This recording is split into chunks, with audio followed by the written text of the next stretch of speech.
प्रिय मित्रों, किसी के भी मन की बातें जानने के लिए 3 तरीके होते हैं, लेकिन इन तीनों तरीकों को समझना बहुत जरूरी है।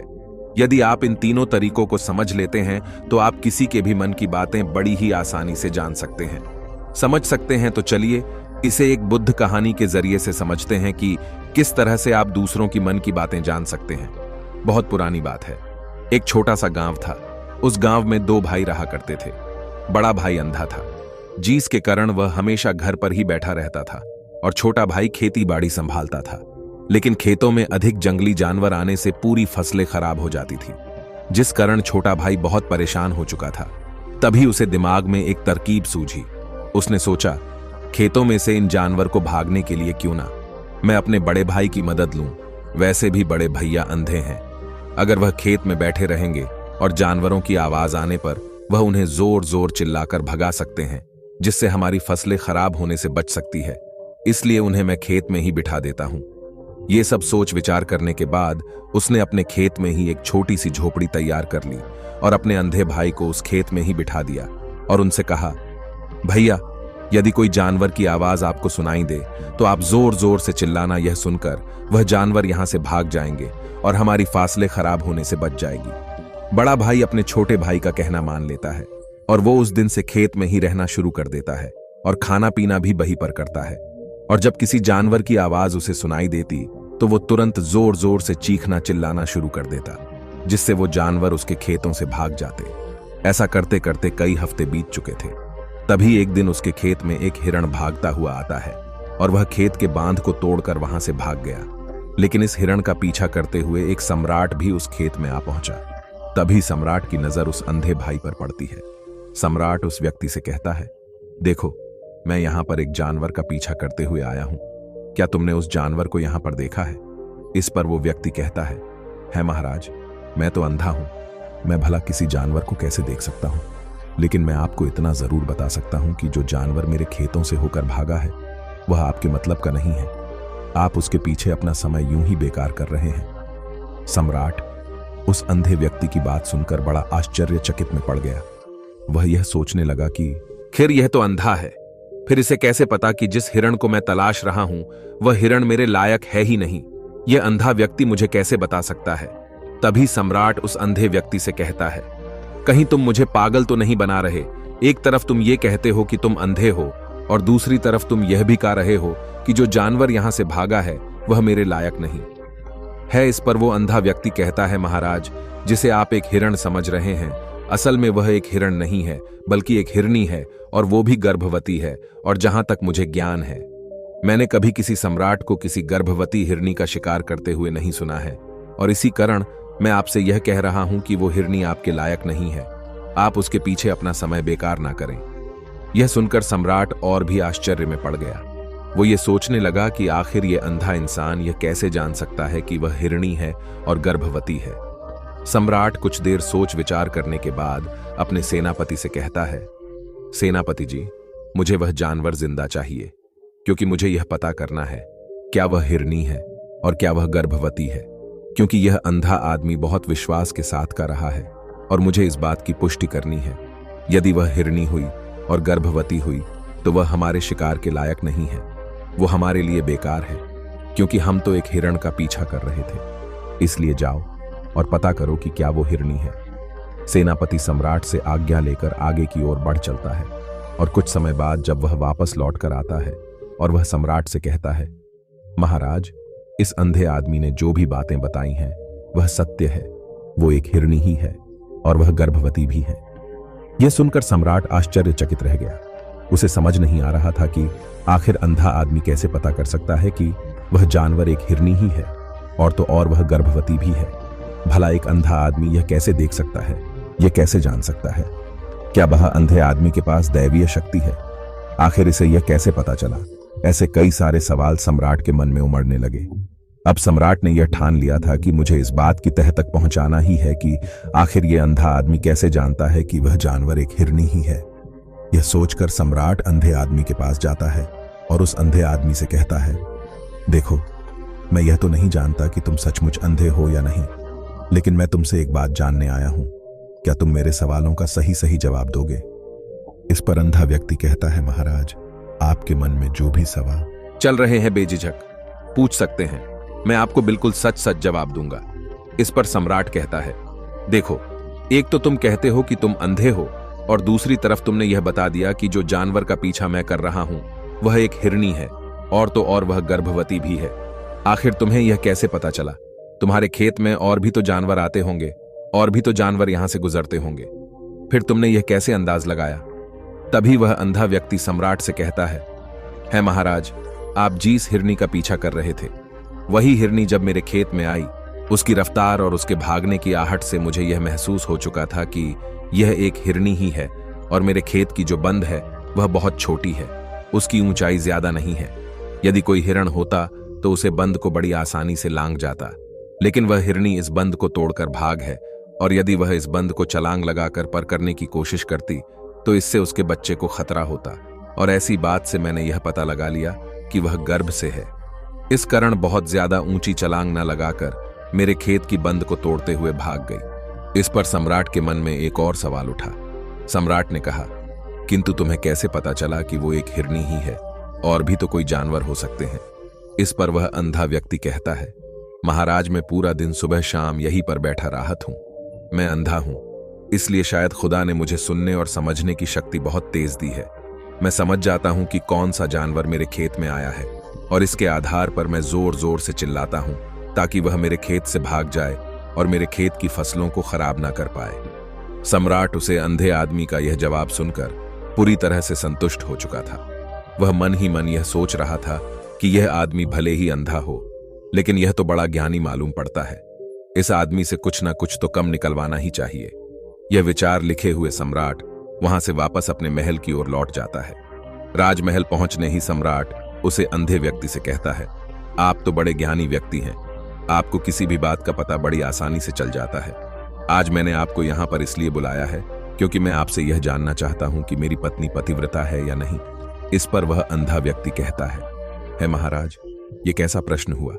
इस पर सम्राट कहता है, मैंने आपसे बिल्कुल उचित प्रश्न किया है, मुझे इस प्रश्न का उत्तर दीजिए।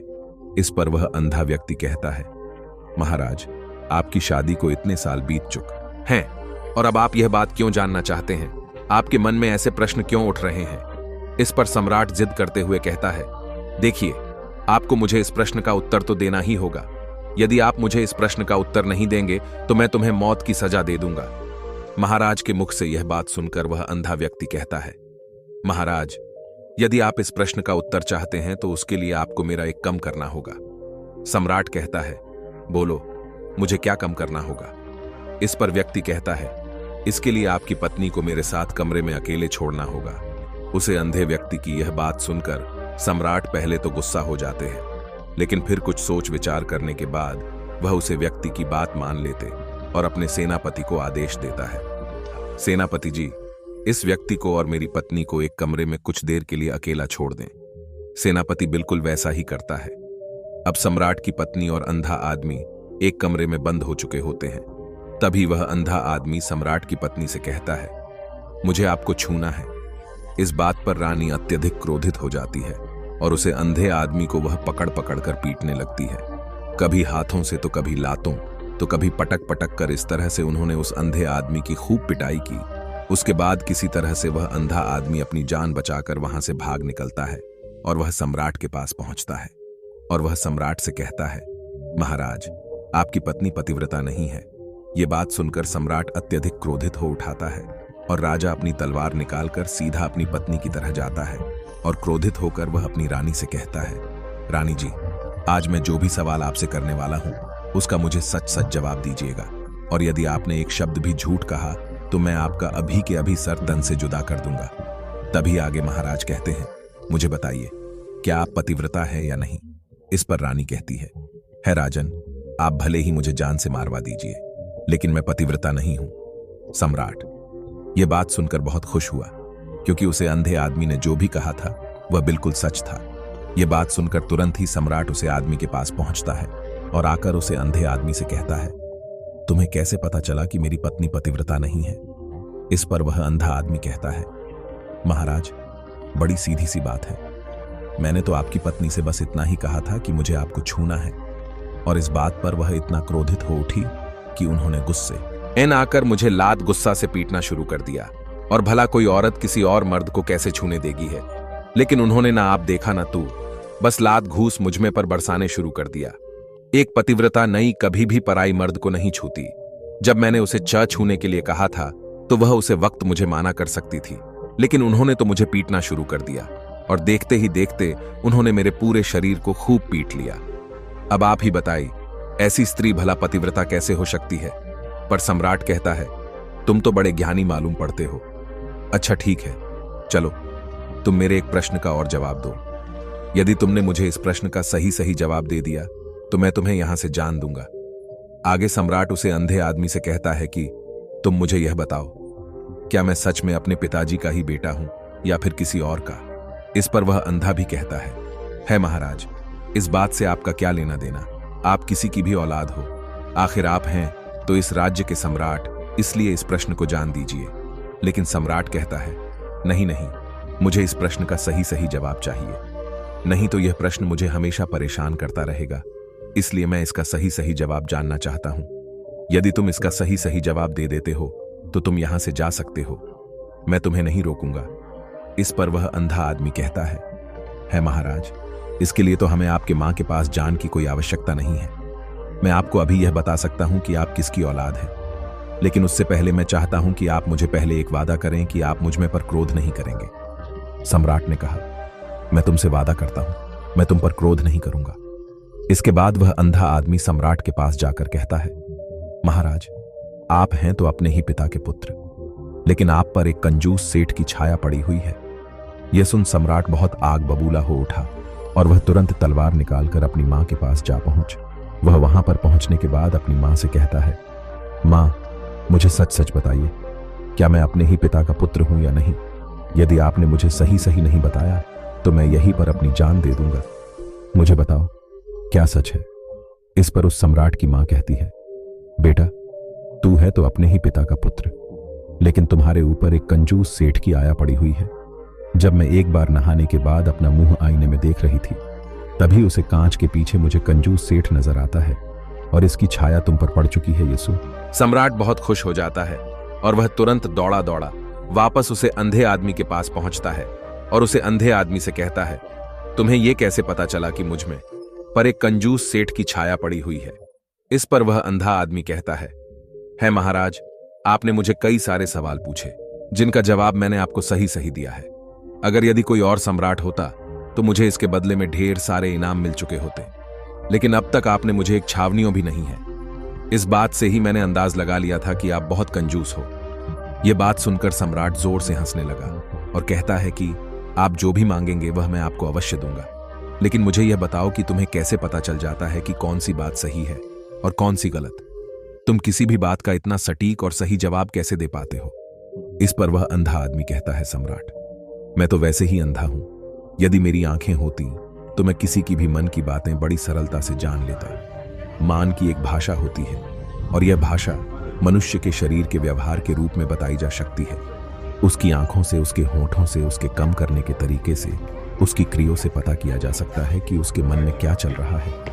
इसके आधार पर हम किसी के भी मन की बातें जान सकते हैं, लेकिन मैं तो अंधा हूं, मैं देख नहीं सकता, इसलिए मैं क्रियाओं से ही देखा हूं। यदि मुझे कोई बात जानी हो तो अगले आदमी को कुछ नाम देना पड़ता है जी, पर वह व्यक्ति किस प्रकार कम करता है, किस तरीके से इस कम को करता है, उसके आधार पर ही मैं यह पता कर पाता हूं कि उसके मन क्या चल रहा है। तभी वह सम्राट कहता है, तो क्या इसका अर्थ यह हुआ कि मैं भी किसी के मन की बातें जान सकता हूं।